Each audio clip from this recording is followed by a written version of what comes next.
The stars looked different from the observation deck of the USS Defiant. Captain Elaine Murphy stood with her hands clasped behind her back, her eyes fixed on the swirling gases of the Tau Ceti system. After nearly a century of space exploration, humanity had yet to find intelligent alien life. That might change today. "Captain, we're picking up unusual energy readings from the fourth planet," said Lieutenant Commander Alan Peterson. His voice was steady, but Murphy noticed the excitement in his eyes. Peterson had served under her command for 5 years. He was an excellent tactical officer with ideas that often went against standard military thinking. "What kind of readings?" Murphy asked. "Unlike anything in our database," Peterson replied. "Dr. Garcia thinks it might be artificial."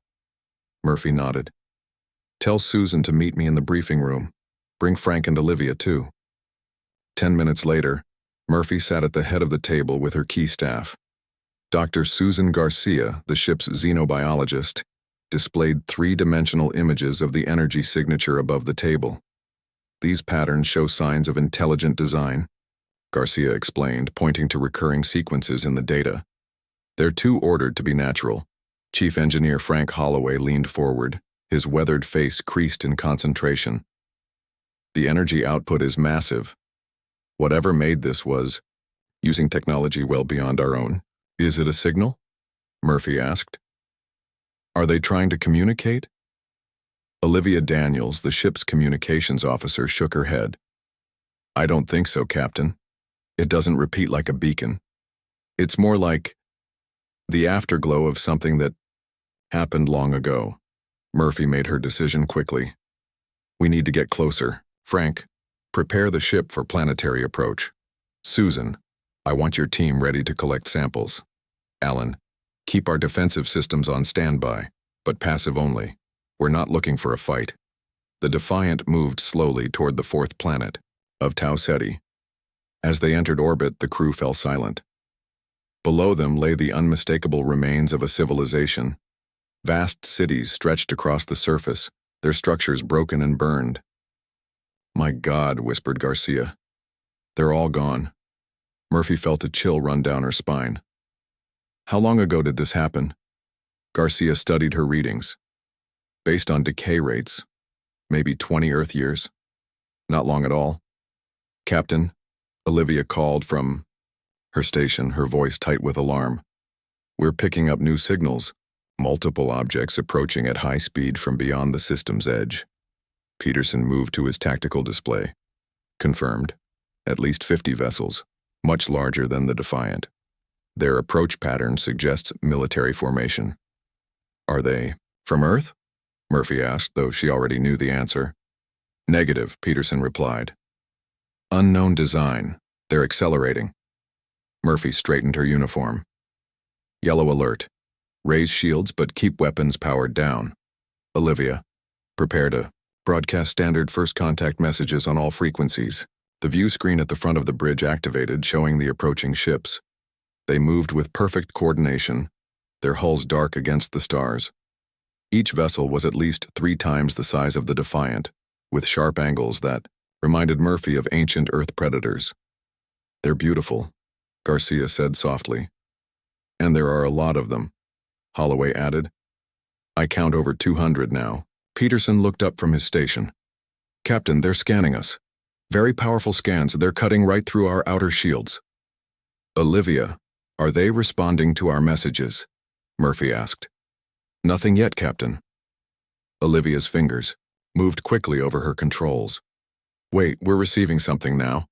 The view screen flickered, then showed the interior of another ship. A being stood at its center. It was tall and thin, with gray-blue skin and 4 arms.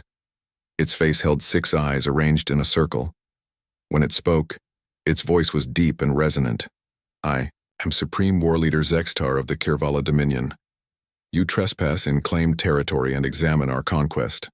Explain your presence or be destroyed." Murphy stepped forward. "I am Captain Elaine Murphy of the Earthship Defiant. We are on a peaceful mission of exploration. We didn't know this system was claimed by your people. We mean no offense." The alien's eyes narrowed. "Your ship is scanning our world with weapons technology." "Not weapons," Murphy said quickly. Scientific instruments only. We are researchers. Your instruments probe deeply into matters that do not concern you, Zextar replied. We know your kind. Small, soft creatures who hide their aggression behind words of peace while preparing for war.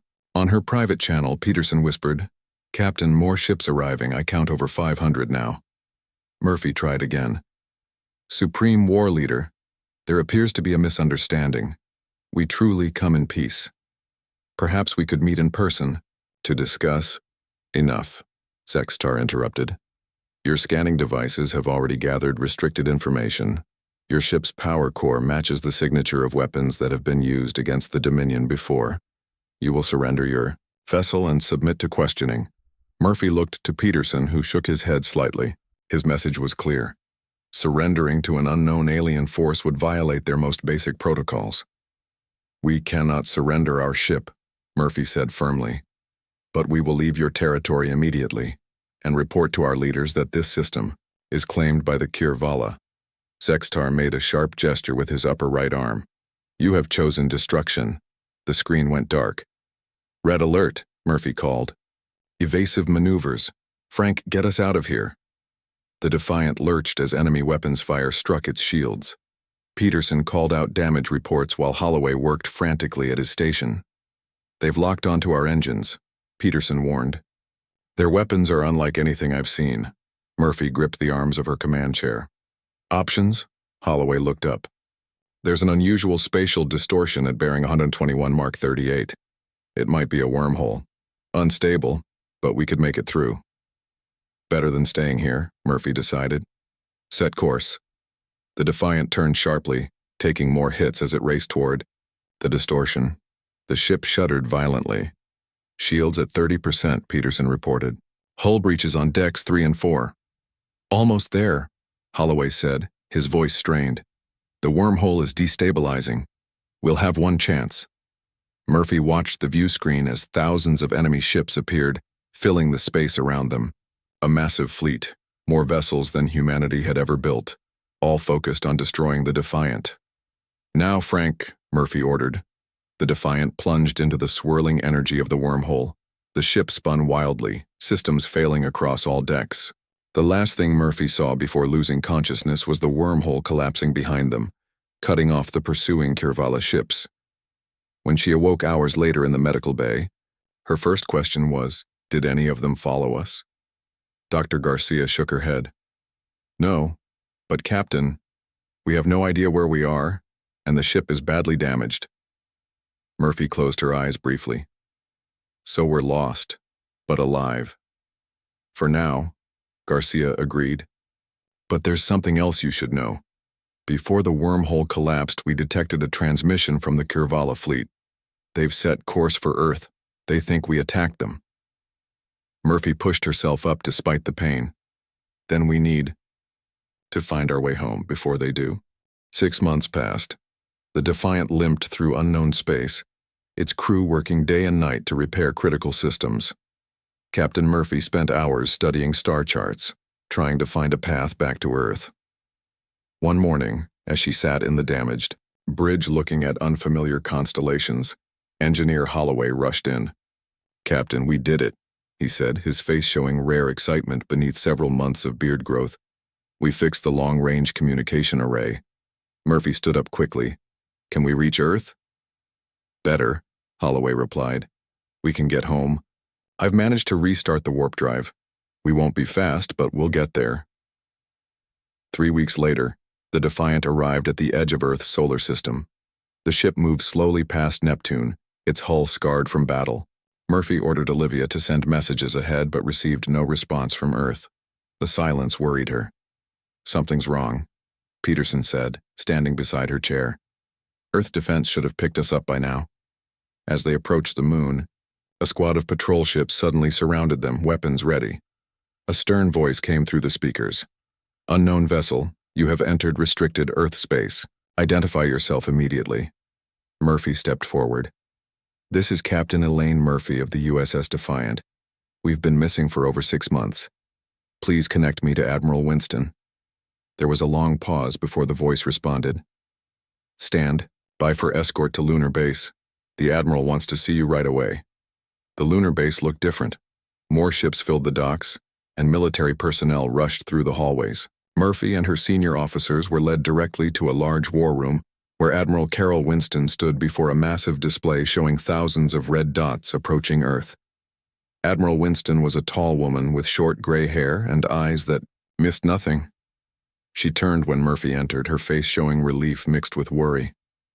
"Captain Murphy, we thought you were dead." Winston stepped forward and lowered her voice. "Where the hell have you been?" Murphy explained their encounter with the Kirvala and their long journey home. As she spoke, Winston's expression grew darker. "So it was your ship that started this," she said when Murphy finished. "Started what?" Murphy asked. Winston pointed to the display. 6 weeks ago, we received a transmission from a species calling themselves the Kirvala. They declared war on Earth, claiming one of our ships attacked their forces. Now they're coming with what looks like their entire fleet." Peterson moved closer to the display. "How many ships?" "Our best count is over 3,000, Winston replied. "Each one larger and more powerful than anything in our fleet. They'll reach Earth in 2 months. Murphy felt her stomach tighten. "What's our defense plan?" Winston's laugh held no humor. "Defense? We have 43 combat-ready vessels. The outer colonies might add another 30. We're evacuating who we can to the underground shelters, but—" She left the sentence unfinished. Dr. Garcia stepped forward. "Admiral, during our escape, we gathered data on the Kirvala ships. Perhaps we could find a weakness." Winston nodded. "Show me everything." For the next week, the Defiance crew worked with Earth's defense team, analyzing the alien fleet. In a small laboratory away from the main command center, Engineer Holloway and Dr. Keith Bradley, a weapons scientist with unconventional ideas, studied the Defiance sensor logs. Bradley was a thin man with thick glasses and nervous hands. He had been removed from the main defense project after suggesting strategies that senior military officials found too risky. "Look at this," Bradley said one night, pointing to an energy pattern. "All their ships use the same communication frequency, and it's linked to their power systems somehow." Holloway leaned closer. "You're right. It's like they're all connected, sharing power and commands." "That's not all," Bradley added, bringing up another screen. "During your battle, whenever the Defiant changed tactics, there was a delay before the alien ships responded, almost like they needed permission to adapt." Murphy joined them later that evening. She found her crew and Bradley excited about their discovery. "They have a central command structure," Peterson explained. "All battle orders come from the top ships down, and every ship follows exactly. No individual initiative. And their ships are networked together," Holloway added. "That's why they're so coordinated." "But it's also a potential weakness," Bradley said. "If we could disrupt their communication network, we could confuse their entire command structure," Murphy finished. She brought their findings to Admiral Winston the next day, proposing a plan to infiltrate the Kirvala fleet and disrupt their communications. Winston listened carefully, then shook her head. "It's too risky. One ship against thousands? And the Defiant is barely holding together as it is." "But Admiral," Murphy argued, "we don't need to defeat them in battle. We just need to create enough confusion to slow them down, maybe force them to negotiate." "The Security Council has already decided," Winston said firmly. "We're concentrating on evacuations and a last defensive line around Earth. I need your crew to help train our pilots on what to expect." That night, Murphy gathered her senior officers in their quarters. "The Admiral has denied our plan," she told them. "Earth is preparing for defeat." "So we just wait to die?" Peterson asked. Murphy looked at each of them. Peterson, Garcia, Holloway, and Daniels. They had been through so much together. "No," she said finally. "The Defiant is still my ship. If Earth won't let us try, we'll do it ourselves." "That's mutiny," Daniels said quietly. "Yes," Murphy agreed. "It is." 2 days later, during shift change, Murphy and her crew slipped aboard the Defiant. Bradley joined them, bringing data drives and equipment. Holloway had spent the previous days making secret repairs and modifications to the ship. Main systems online. Holloway reported from engineering. We won't win any races, but she'll fly. Unlock docking clamps, Murphy ordered. Quiet departure, minimal power. The Defiant slipped away from the lunar base, using the moon to hide its exit from Earth sensors. They were halfway to Mars when the communication system activated. Admiral Winston's angry face appeared on the screen. Captain Murphy, turn your ship around immediately. That's an order. I'm sorry, Admiral, Murphy replied. Earth needs time, and we're going to get it for you. You're flying a damaged ship into certain death, Winston said. What do you think you can accomplish against thousands of warships? Murphy looked around at her crew, each at their stations, ready to face impossible odds. We're going to show them that humanity doesn't fight the way other species do, she said. One ship might be all we need. You'll be branded traitors, Winston warned, but her voice had softened. Only if we fail, Murphy responded. If we succeed, we'll see you soon. She cut the communication. The Defiant accelerated, heading away from Earth, toward the approaching Kirvala fleet. Course set, Peterson announced. We'll intercept them near Saturn's orbit. Murphy nodded. Maximum warp. Let's introduce ourselves before they reach Earth. As the Defiant jumped to warp speed, Murphy watched the stars blur. One small ship against an armada. But sometimes, she thought, that was all. You needed to change the course of history. The Defiant dropped out of warp near the rings of Saturn. The ship's newly installed cloaking device, a prototype that Bradley had smuggled aboard, hummed as it bent light around the hull. On the bridge, Captain Murphy watched her crew work with steady hands despite their fear. Status report, she ordered. Cloak is holding, Holloway said from his station, but it drains power fast. We have maybe 10 hours before we need to shut it down. Peterson checked his tactical display. Long-range sensors show the Kirvala fleet approaching. Leading elements will reach this position in 3 hours. Murphy nodded. Then we have 3 hours to finalize our plan. She turned to Bradley and Garcia. Show me what you've learned about their fleet structure. Bradley brought up a 3-dimensional map of the approaching armada. They travel in precise formations. Their largest ships, which we believe are command vessels, stay at the center. Smaller ships form protective layers around them. Like a moving fortress, Peterson observed. Exactly, Bradley agreed. Everything flows from the center out. Orders, power distribution, tactical coordination, all controlled by these command ships. Garcia pointed to clusters of smaller vessels at the fleet's edges. These appear to be scout ships. They move ahead of the main force. If we're going to get close to their command structure, we need to slip past these scouts first. Murphy studied the display. And once we're inside their formation, what then? Holloway stepped forward. That's where my modifications come in. I've reprogrammed our communication array to broadcast on their frequencies, and Bradley has developed a special kind of virus. Bradley adjusted his glasses nervously. It's not really a virus in the traditional sense, more like chaos in digital form. It introduces small errors into their navigation and targeting systems, not enough to trigger their security protocols, but enough to create confusion. Daniels had been quiet until now. She looked up from her station. I've been studying their language patterns from our first encounter. Their commands follow very strict formats. No room for interpretation or initiative. If we can mimic those command formats but introduce subtle contradictions, they won't know whether to follow the original orders or the new ones. Murphy finished, creating hesitation and confusion. Exactly, Daniels said. And in battle, even a few seconds of hesitation can change everything. The plan took shape over the next 2 hours. The Defiant would slip past the scout ships, find a central communication relay, plant their disruptive program, and escape before the effects became noticeable. As the first Kirvala scout ships appeared, near Saturn, Murphy gave the order to move.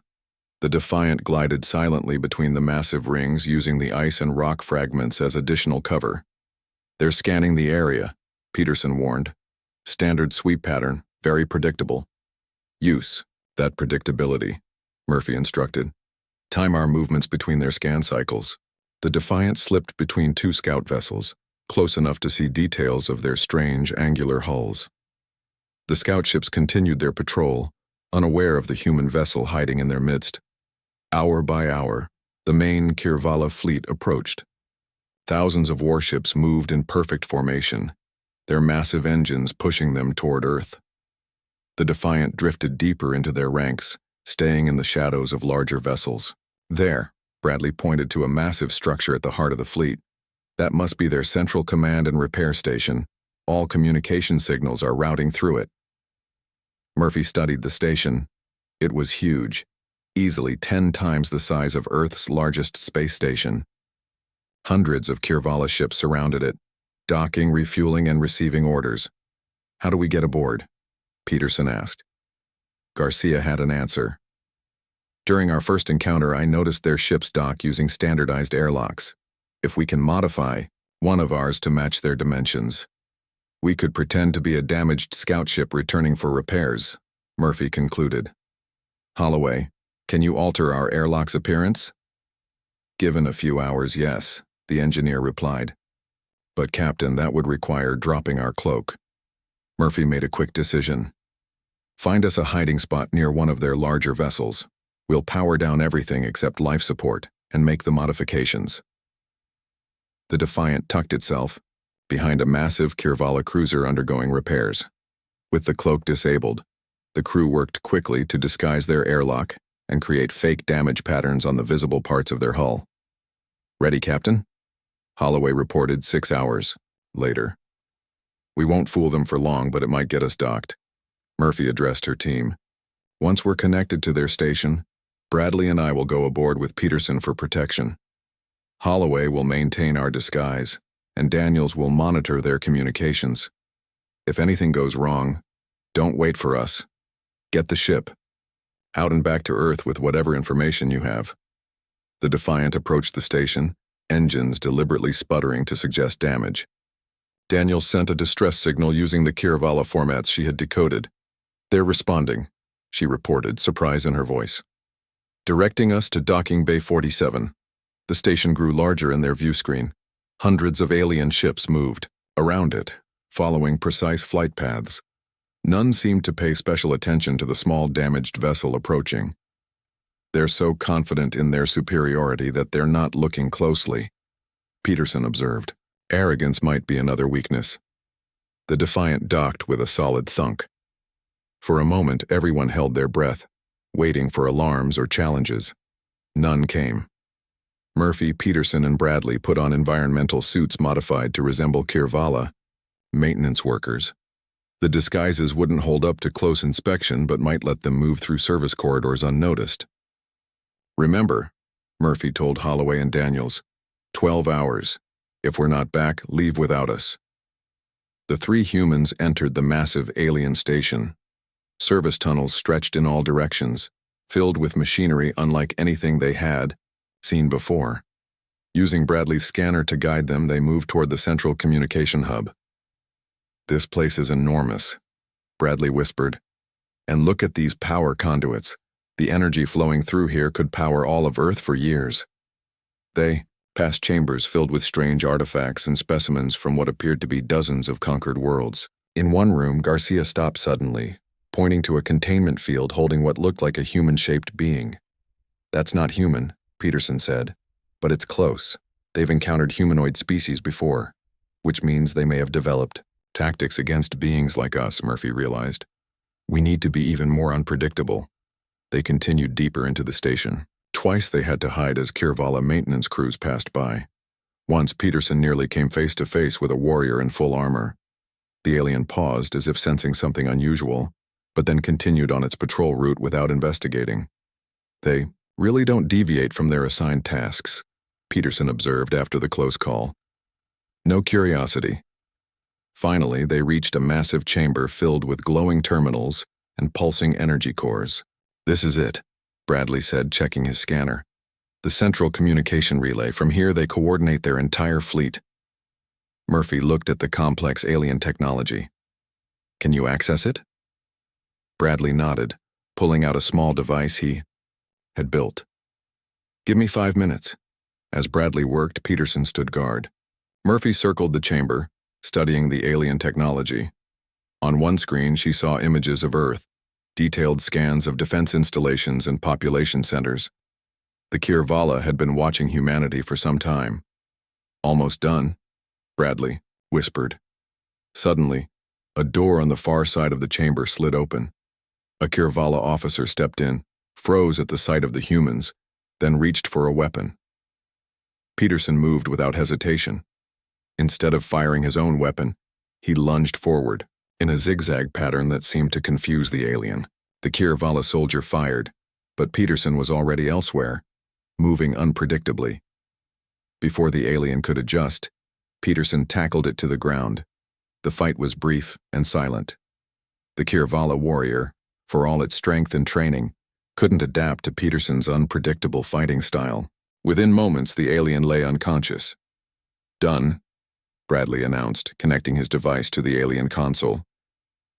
"Uploading now." Murphy watched as code flowed into the Kirvala system.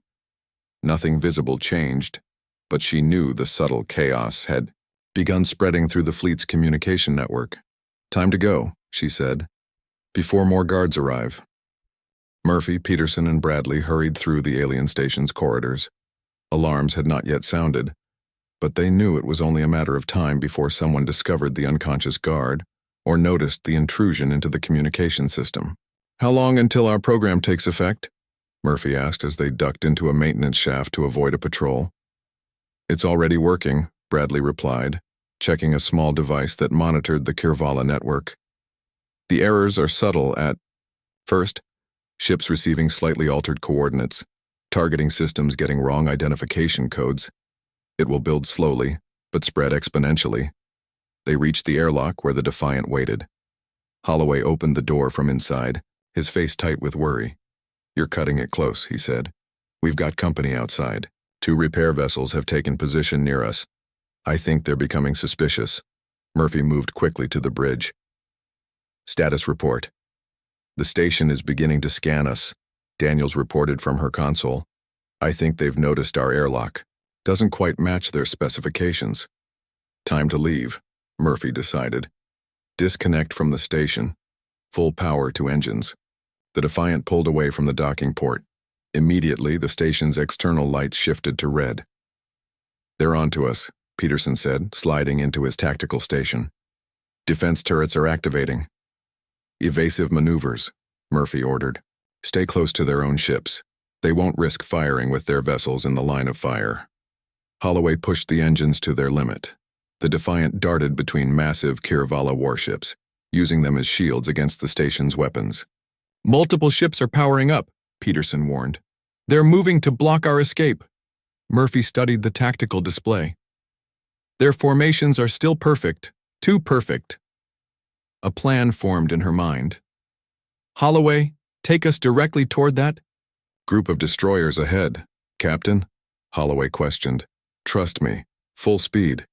The Defiant accelerated toward a tight formation of Kirvala destroyers. At the last moment, Murphy ordered, "Hard to port." The human ship veered sharply left. Behind them, the first wave of pursuing Kirvala vessels fired and hit the destroyers instead of the Defiant. "It's working," Bradley exclaimed. "Their targeting systems are identifying friendly ships as enemies."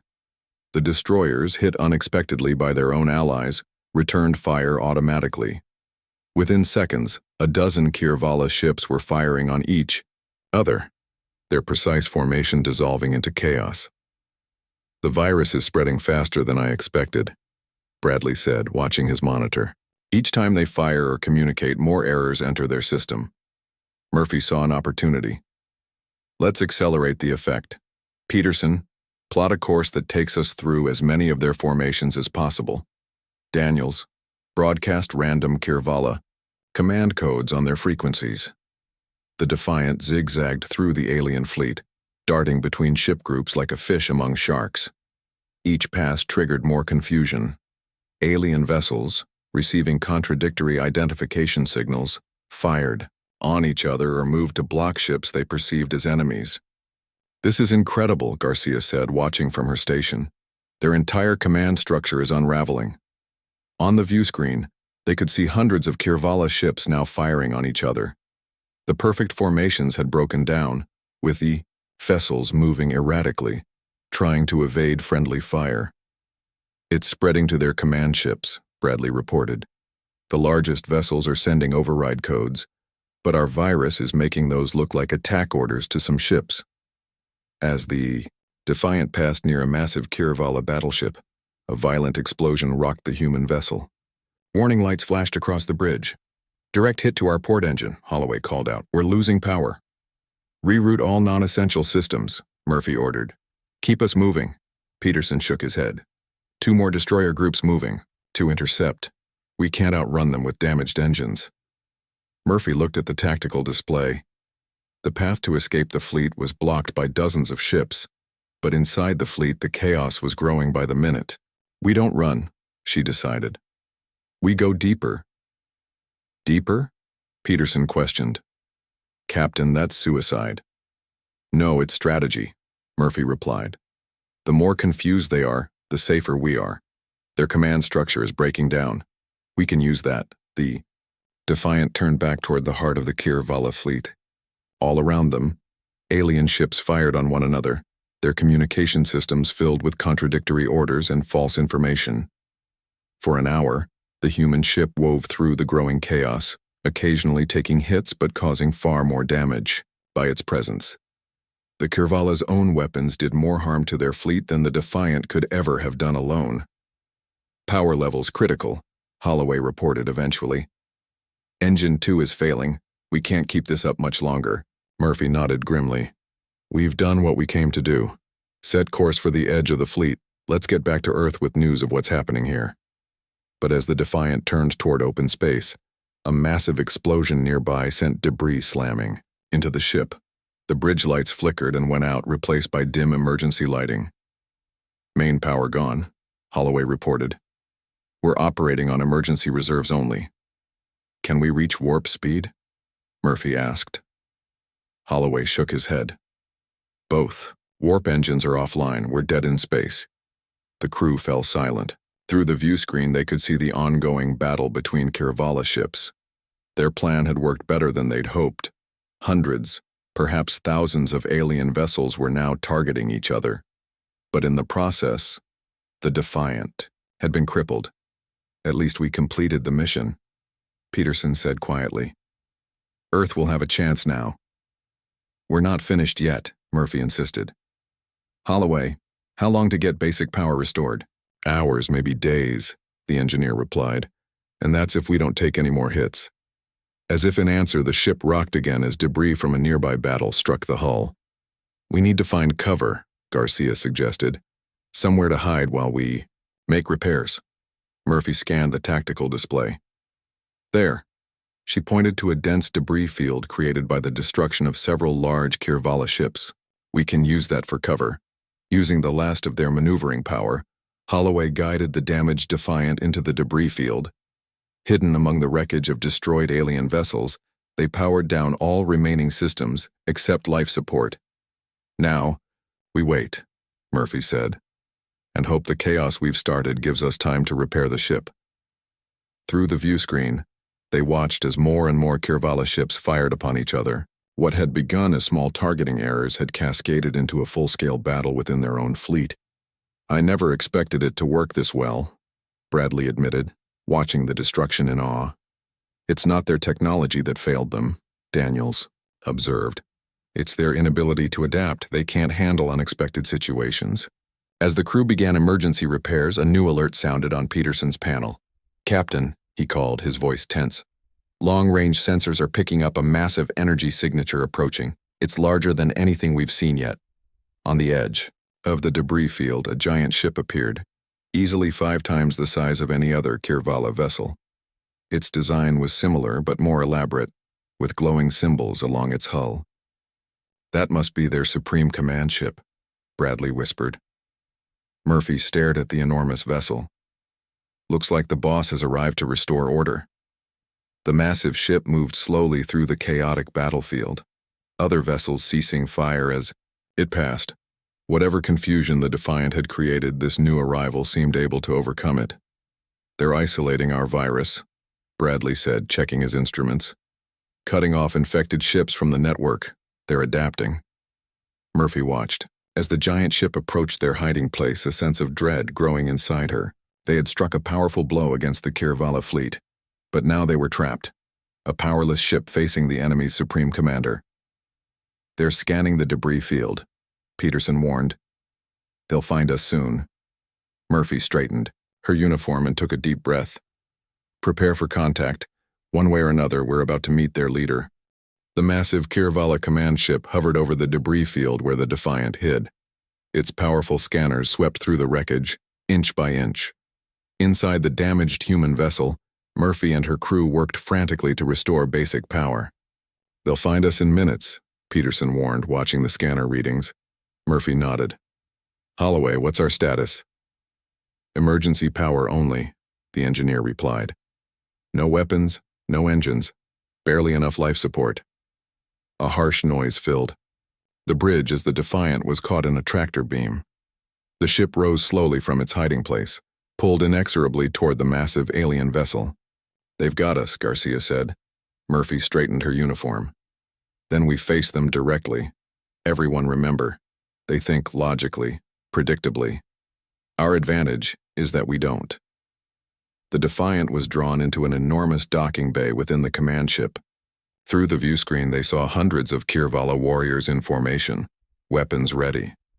At their center stood a tall figure wearing ornate armor. That must be Supreme War Leader Zextar himself, Peterson said quietly. A deep voice boomed through their communication system. Human vessel, your deception is ended. Prepare to be boarded. Murphy looked at her crew. Let them come. Bradley, is your recording device ready? The scientist nodded, holding up a small gadget. Everything we've learned about them is stored here, if anyone makes it back to Earth. Before he could finish, the airlock door slid open. 6 Kirvala warriors entered, weapons aimed at the humans. Behind them came the imposing figure they had seen through the view screen. Supreme War Leader. Zextar up close, the alien leader was even more intimidating. Standing nearly 8 feet tall, with 4 arms and armor that seemed to shift colors with his movements. His 6 eyes studied the humans with cold intelligence. So, Zextar said, his voice deep and resonant. This is the crew of the vessel that has caused such disruption in my fleet. He focused on Murphy. You are the commander? Captain Elaine Murphy of the Earth ship Defiant, she replied, keeping her voice steady. A small vessel, Zextar observed. Primitive technology. Yet you have managed what no other species has accomplished in 300 years. You have thrown my battle fleet into confusion. His eyes narrowed. How? Murphy considered her options. They were captured, their mission essentially complete. The damage to the Kirvala fleet would delay their attack on Earth, perhaps long enough for humanity to prepare better defenses. Why should I tell you, she asked. Because I can have your crew executed immediately if you refuse, Zextar replied simply. Or, I can listen. Murphy made her decision. Very well. You want to know how one small ship disrupted your fleet? I'll show you.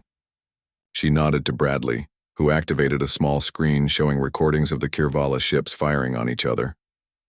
We didn't attack your ships, Murphy explained. They attacked each other. All we did was introduce a small amount of confusion into your communication system. Impossible, Zextar stated. Our systems are perfect. Our warriors follow orders exactly. That's exactly the problem, Murphy countered. Your warriors never question orders, even when those orders might be wrong. Your ships never deviate from formation, even when that formation becomes a trap. Your entire military thinks as one mind, efficient when everything works perfectly, but catastrophic when even small errors occur. She stepped closer to the alien leader, ignoring the weapons pointed at her. Humans are different. We question, we improvise, we adapt. Each of us thinks independently. Zextar studied her with his multiple eyes. You speak of weakness as if it were strength.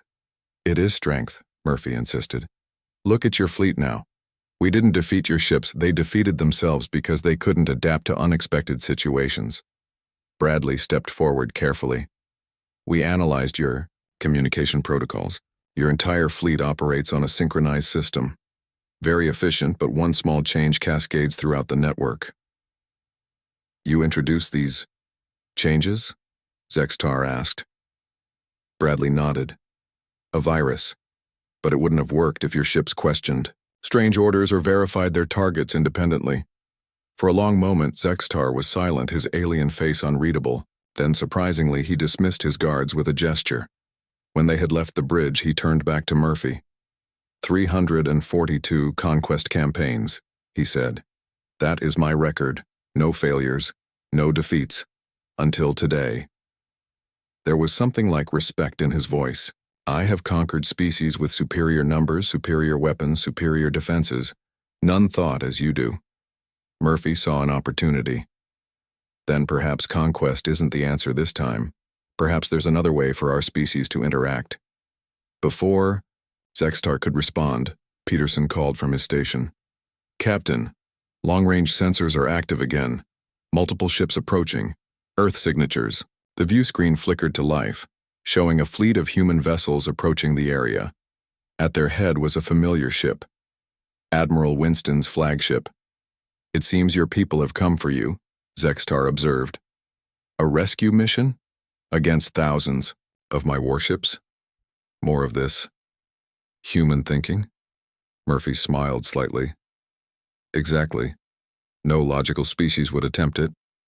But humans often do illogical things, especially for each other. Zextar moved to the view screen, studying the approaching Earth fleet. They are heavily outnumbered, yet they come anyway. That's humanity, Murphy said simply. Fascinating, the alien leader murmured. Then he turned back to Murphy. Your small ship has caused significant damage to my fleet. Many vessels will require extensive repairs before they can continue our campaign against your world. Giving Earth time to prepare better defenses, Peterson noted. Perhaps, Zextar agreed. Or perhaps there is another possibility. He seemed to come to a decision. I have conquered many worlds, Captain Murphy. It is what the Kirvala do. But in all our history, we have never encountered a species that thinks as yours does. Is that good or bad? Garcia asked cautiously. It is interesting, Zextar replied. Your methods are chaotic, unpredictable. Your tactics make no logical sense. Yet they are effective. He paused. The Kirvala value strength above all.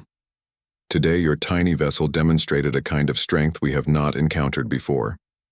The alien leader activated a communication panel. All vessels, this is Supreme War Leader Zextar. Stand down weapons. Prepare to receive the approaching human fleet for parley. Murphy couldn't hide her surprise. Parley? You're willing to talk rather than fight? The purpose of conquest is to strengthen the Dominion, Zextar explained. Sometimes strength comes from absorbing new ways of thinking, not just new territory. He fixed his multiple eyes on Murphy. Your species thinks differently. Perhaps there is value in understanding this thinking before attempting to conquer your world. Hours later, Admiral Winston and her officers stood in a vast meeting chamber aboard Zextar's flagship. The Defiant's crew, now treated as honored guests rather than prisoners, joined them. Let me understand this, Winston said to Murphy. Your plan wasn't just to slow them down, you actually impressed their leader? Murphy shook her head, still somewhat amazed herself. We showed him something the Kirvala have never seen before, the value of unpredictability and independent thinking. Zextar entered the chamber flanked by his commanders. Admiral Winston, Captain Murphy has explained your world's defensive capabilities, or lack thereof. By all logical assessment, conquering Earth would be simple for our forces. Winston tensed but held her ground. We would make it costly for you. Yes, Zextar agreed. Irrationally costly. That is what makes your species unique. He made a gesture that might have been respect. The Kirvala have always valued strength. Today I have witnessed a new kind of strength, not in weapons or numbers, but in thinking differently. He turned to Murphy. Your single ship caused more disruption than fleets from a dozen other worlds. This creativity, is worth studying before we decide whether to add your world to our dominion. So instead of war, Winston asked cautiously. Instead of war, we offer time, Zextar replied. A period to learn from each other. The Kirvala will delay our campaign against Earth. In exchange, we wish to understand how humans think. As the formal negotiations began, Murphy found herself standing beside Peterson near a viewport, looking out at the still damaged Kirvala fleet. I never thought we'd survive this mission, let alone end up starting peace talks, Peterson said, quietly. Murphy watched as human and alien delegates gathered around the meeting table. We didn't defeat them with weapons, she observed. We showed them something they'd never seen before, a different way of thinking. Will it last? Peterson wondered. Murphy shrugged. I don't know. But today, a single ship with a creative crew accomplished what all the weapons in the world couldn't. We showed them that sometimes the greatest strength isn't in numbers or firepower. She smiled as Zextar glanced in her direction. It's in thinking differently.